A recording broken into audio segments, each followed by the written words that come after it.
Prepare us to be changed, O God, this Advent. Teach us to be tender and just as you are. Amen. Amen.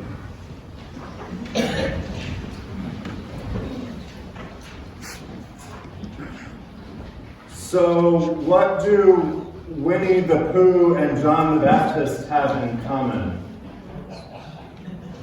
What was that? They both like honey. They have the same middle name.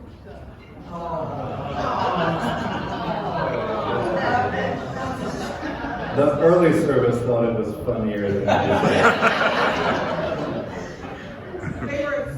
I was looking for something to soften up this morning. I'd much rather stick with the Winnie the Pooh, Isaiah, Kingdom of Heaven vision, right? Where the lion is lying down with the lamb and all the animals are getting along. It is a beautiful vision of justice and love and peace, but instead we have John the Baptist this morning, who is a little hard to digest, difficult to understand in the midst of the craziness of the world and the preparations of this holiday season. Sometimes we have a negative reaction to something. It's a sign of our own defensive-ness. And if we're honest, we might admit that John's message is nearer the bone than we would like. The examination of our conscience that he calls us to perform, the call to repent, to change, to amend our lives, it demands we bring light to those places that we would rather keep dark. We would rather not confront our shortcomings, our failings. We would rather keep them hidden until we can deal with them in our own time or in our own way, or maybe not at all. And yet part of me is oddly relieved to have John the Baptist come in and raise holy hell. Yes, I know I am broken. We all are. Show me the way to safety and new life. Show me the way to grace and salvation. I want to be baptized. I've got my mind made up. Tell me what to do. I will do anything, even jump in a muddy Jordan River. If that's how you're feeling this morning, perhaps you're even like those from Jerusalem and Judea who followed this weird, hairy John guy down to the river to pray and to be baptized. You are ready for change this Advent, and you've done the hard work, and you are ready for help to change the way you live, to change the way you speak. You have made your mind up and are ready to see your Jesus today. Yesterday I encountered someone like that.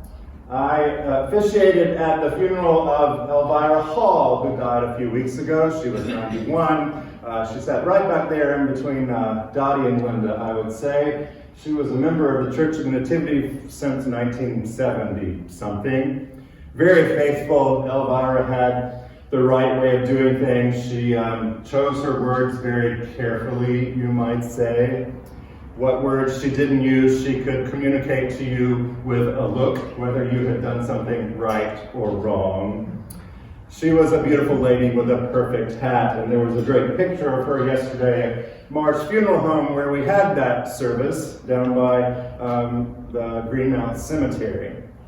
And so her daughter-in-law is a member of Bring It to Life Ministries, and so their ministers in church had come to support the family as well, but I had kind of the role there. And I think most of you know this, but there are differences sometimes among culture, especially in the way that we grieve, you might say. Some people handle death in a different way. Some of us like to keep our feelings hidden and close to the chest, and some just let it all out there.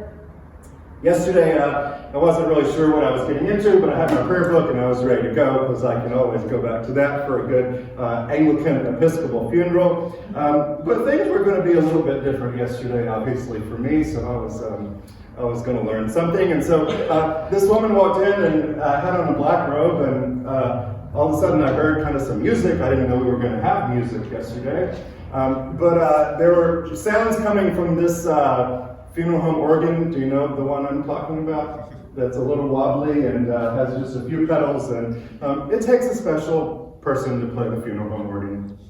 And so we go through, and I preached what was a fine, tame sermon, I'm sure, for this funeral home. And so did my thing, and going to talk about Elvira a little bit, that she was from Trinidad, and to her family. And so I get to the benediction, and I'm doing that, and I start to hear the organ play, and I was like, oh, I'm not at home anymore. I can do that. No, I really didn't. don't start. And so, but it was nice. I kind of liked it. I didn't lose my place, and so then they came to take the body to the hearse, and we were going to the cemetery, and then all of a sudden, this woman just tears up this organ. I've never heard anybody play an organ quite like this. And she moved the microphone over, and she started singing, and it was not the normal funeral recessional we do here at the Church of the Nativity. And folks kind of started dancing, and she said, I've got my mind made up. And I thought, oh, okay. And so we danced for 2 or 3 minutes down the aisle, and we got there, and so it was lovely. And I got my car turned around to follow the limousine, and I heard behind me, Pastor! I said, oh no, I've done something really wrong. I'm in trouble now. And the organist had followed me out in her black car robe. She said, Pastor, I just wanted to let you know you did a really beautiful job in there. And I thought, oh, that was really nice. She said, once I read that she was from Trinidad, I just had to do that ditty at the end. And I said, oh, she was the funeral home organist. And she didn't know Elvira from anything. She had just shown up to do her duty. She heard she was from Trinidad, and she knew this island song, which is a normal recessional for many in that culture. And she played and sang her heart out for a total stranger. And I said, I have to know your name. She said, Edwina. I said, thank you. You've given me a great gift. And I found it on YouTube and put it in my car as we drove to the cemetery and cried all the way there. It was a beautiful moment of someone, Edwina, who plays the organ like she is ready to be baptized. She has her mind made up, knows what her gift for ministry is, and was not scared to share it with a bunch of strangers, and was not held back from coming up to the nervous little white guy who had come in to preach at this sermon and funeral and say, you did a great job, you are welcome. It was beautiful, and it was a gift full of care, full of Winnie the Pooh, full of love, full of tenderness. Maybe that is where you are this morning. Many of you have gifts that you share in similar ways, and I'm grateful. But then there are these Pharisees and these Sadducees coming for baptism. John has an especially uplifting message for them. You brood of vipers. Who warned you to flee? Who told you? I squirm when I hear these warnings because I'm a religious leader, you see, and sometimes even I need to hear this message. All the time, actually. Perhaps you find yourself in the same situation, stuck to the prayers of a certain book. Those of us inside these walls who know the stories, who know to fill out a pledge card, who read the weekly email, who show up for Bible study in the forum, who bring in donations and fill stockings. Perhaps we are most challenged by Jesus' coming this year because we've domesticated the gospel in some way into this polite news for middle class instead of being saved by confrontation with our judge.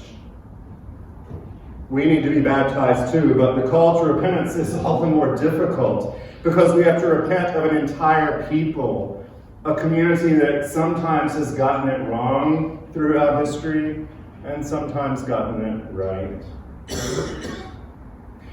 Perhaps it is like that little arm in the bowling thing that, when you don't get all the pins, it holds up the right pins and then it wipes away the rest. Maybe that's what this Advent is for us. I don't know what you call that. Is it the what? A spade. A pin setter. A spader?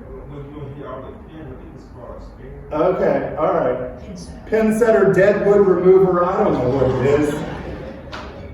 Maybe that is what we need in Advent the rest of these weeks. Clearing the dead wood. He calls us with a winnowing fork of our own choosing to toss out the untidy mixture, lifts it up in the air. The wind blows it away, or the arm sweeps it away. Our call this morning is to do it urgently, to gather up all our distractions, all of our resentments, our grievances, our frustrations, and toss them into the fire, leaving us unimpeded to do the work of preparing for the arrival of the Christ child. It is work we need to do as individuals and as the church and as a country and world.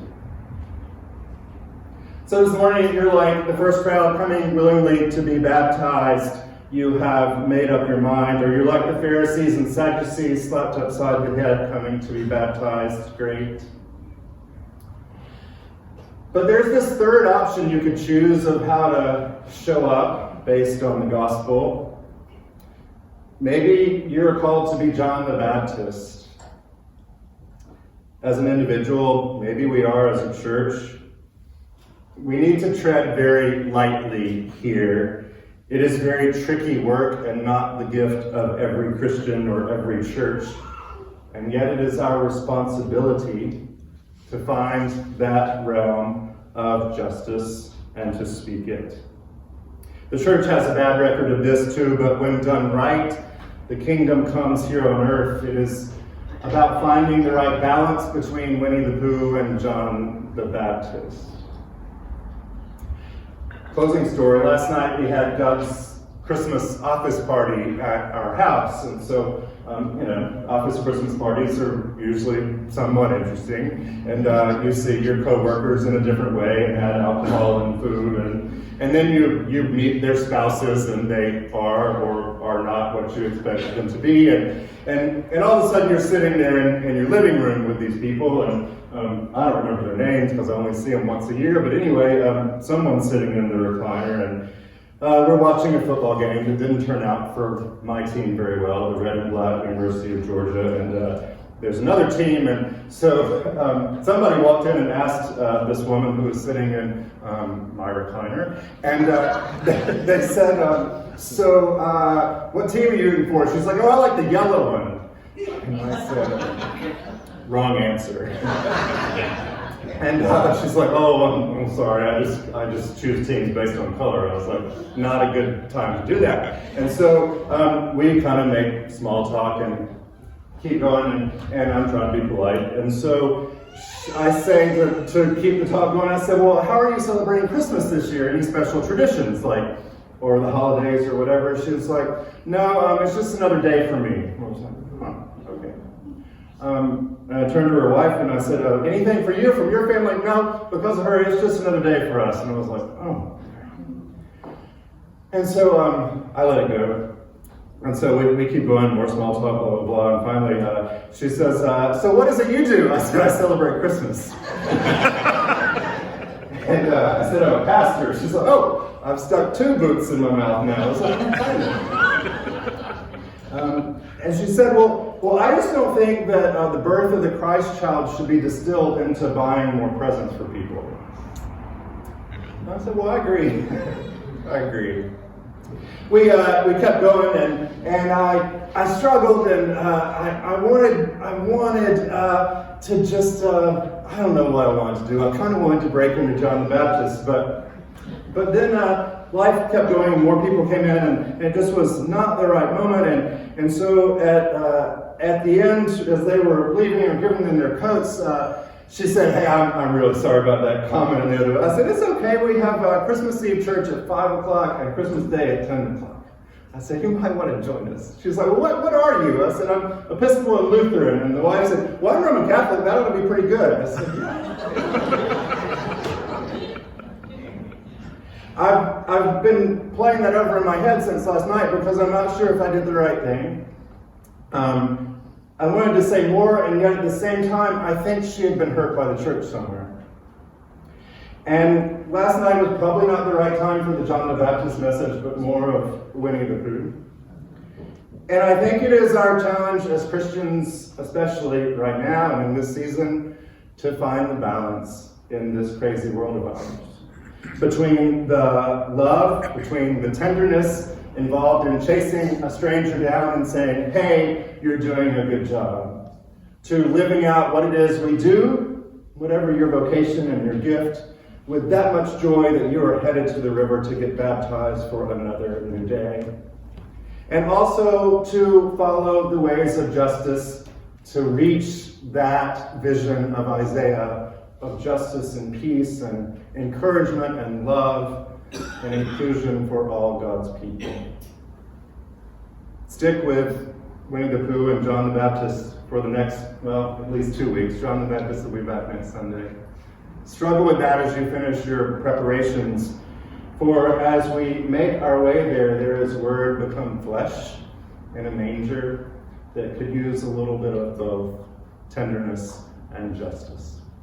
Amen.